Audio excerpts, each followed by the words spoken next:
Últimamente hay como un extraño fenómeno, ¿no? En plan, que no dejan de verse banderas rojas y amarillas enarboladas por nostálgicos que quieren volver, pues yo que sé, al siglo XVI, al Imperio, al siglo de oro. ¡Ay, el siglo de oro! Esos 150 años de historia en los que florecieron el arte y la cultura españolas. Cómo nos gusta ponernos lechuguillas y ponernos a hablar de grandes hombres como Quevedo, Góngora, Cervantes, Velázquez o los tercios.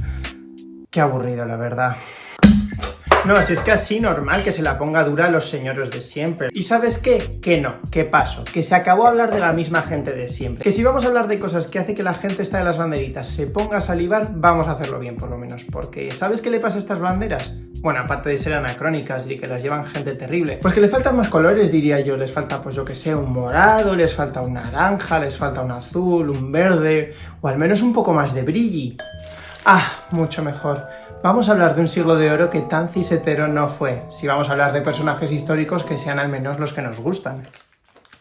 La primera de la que os quiero hablar es una vasca de pro, Catalina de Erauso, también conocida como la monja alférez. Catalina nació en San Sebastián en 1592 y a la tierna edad de 4 años sus padres la dejaron en un convento, pero ella creo que sabía que la vida de monja no era lo suyo, así que a la edad de 15 años huyó del convento, empezó a vestirse como un hombre para sobrevivir y se embarcó en una tripulación rumbo a América. Y tan pronto el barco llegó a tierra, robó a toda su tripulación y se fue con lo que había robado a vivir peripecias.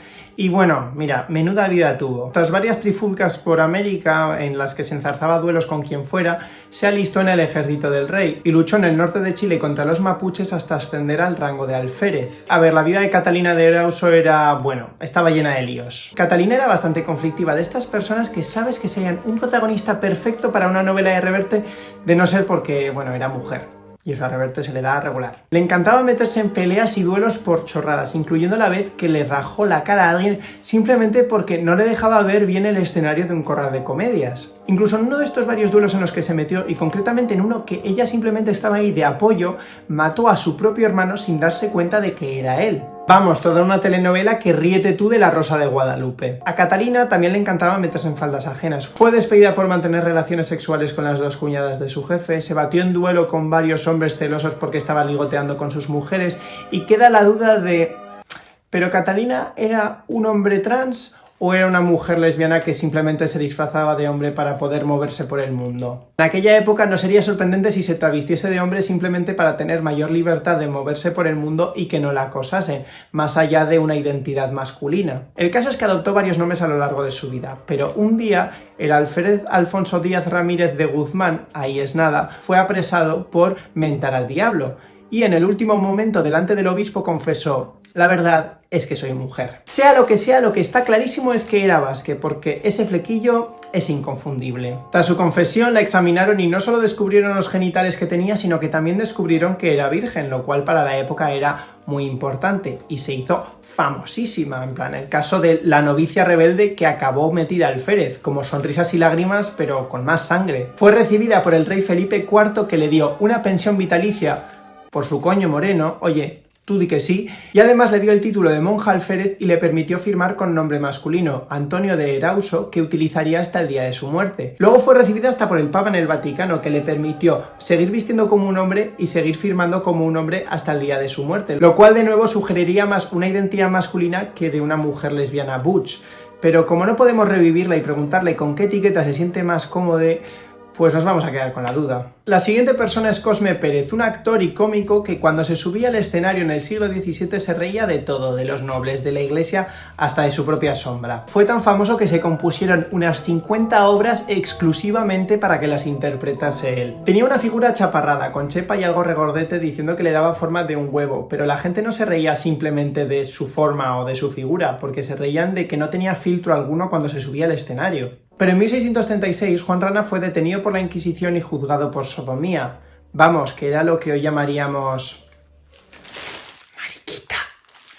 Que vamos, que era un secreto que Juan no se molestaba en esconder en absoluto. De hecho, se dice que el sobrenombre de Juan Rana era porque no era ni carne ni pescado. Muy creativos tampoco eran. Y pese a las pruebas que había de que efectivamente el actor más famoso del imperio era un maricón que suena a bóveda y que no escondía quién era, Juan Rana se libró de la condena de la Inquisición por el clamor popular y sobre todo por unos fans muy particulares, la reina Mariana de Austria y el rey Felipe IV. Felipe IV es que, como veis, entre lo de la monja alférez y esto, como mínimo era aliado. Pero es que cuando le liberaron de las cárceles de la Inquisición, Juan Rana se pasó el año siguiente directamente burlándose en la cara de los que le habían detenido y haciendo lo que podíamos llamar antecedentes del drag en los escenarios con papeles como El parto de Juan Rana, donde hacía de parturienta, o Juan Rana mujer. Ya, los títulos no se los trabajaban mucho, también tenemos que decirlo. Sus obras a menudo ponían a Juan Rana a hacer papeles de doncella o matrona o personajes poderosos pero afeminados, y desde estos papeles se jugaba con las ideas del género, se cuestionaban las ideas de la sexualidad o se denunciaban las injusticias a las que se veían sometidas las mujeres. Y el caso es que haciendo estas cosas que hoy en día nos parecen totalmente fuera de lugar para el siglo XVII, se ganó el favor del rey, el favor de las masas,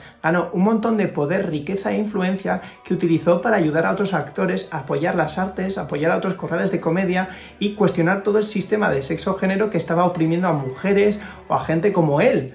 O sea, estaneamos. Ya por último quiero hablaros de Elena barra Heleno de Céspedes. Y si digo Elena barra Heleno es porque adoptó varias identidades a lo largo de su vida y queda mucho debate entre los historiadores sobre si se trata de una persona intersex, un hombre trans o una mujer que adoptó una identidad masculina para poder moverse con mayor libertad. En fin, el caso es que Céspedes nació en Alhama de Granada en torno a 1540 y nació esclava, hija de un hombre cristiano y su esclava morisca. Fue liberada a los 16 años y poco después se casó con un hombre e incluso tuvo un hijo, pero cuando llegó la criatura el padre las abandonó y se fue, y pronto Céspedes hizo lo mismo, abandonó a la criatura y empezó a vestirse como un hombre. Trabajó de sastre en varios pueblos e incluso se alistó en el ejército, pero a lo largo de su vida y en el ejército también vemos que sus compañeros sabían que, bueno, el sexo de Céspedes era por lo menos ambiguo y no lo entendían muy bien, pero tampoco les perturbaba. Llegó a formarse como cirujano y a trabajar como cirujano en Valencia y en Madrid, cerca de la corte, y llegado a un punto se enamoró de una muchacha y decidió casarse con ella.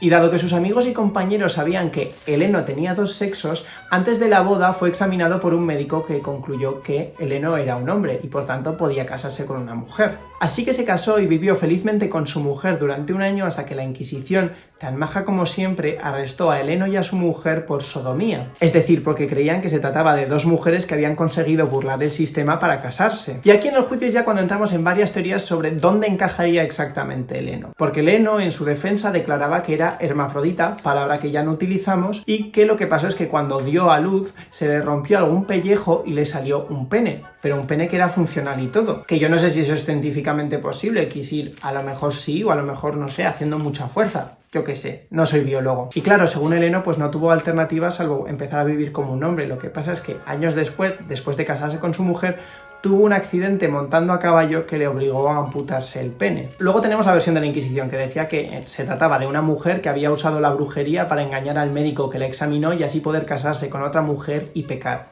En fin, porque claro, en esa época ser intersex no era un delito, pero el sexo homosexual sí. Algunos historiadores teorizan que Céspedes, como cirujano, habría sido capaz de saber cómo operarse los genitales para hacer una especie de operación o cirugía de confirmación de sexo rudimentaria. Otros, pues que simplemente sobornó al médico que le examinó para que dijese lo que él sentía, que era un hombre. Pero al final de todo, la Inquisición concluyó que se trataba de una mujer, le condenaron por bigamia, por burlarse de la sacrosanta institución del matrimonio, etcétera, etcétera. Es difícil realmente saber si Céspedes era intersex o trans. Lo que es innegable es que vivió 20 años de su vida como hombre sin que eso supusiese un problema para la mayor parte de la gente que le rodeaba, y que se trataba de una persona admirable, cirujano, racializado y probablemente un hombre trans. Y alguien cuya mera existencia fue un quebradero de cabeza para la Inquisición porque transgredía las ideas estables de género y sexo que se tenían en la época. Y además, he aquí la trampa, como la Inquisición le declaró una mujer, también la convirtió en la primera mujer cirujana de la historia de Europa,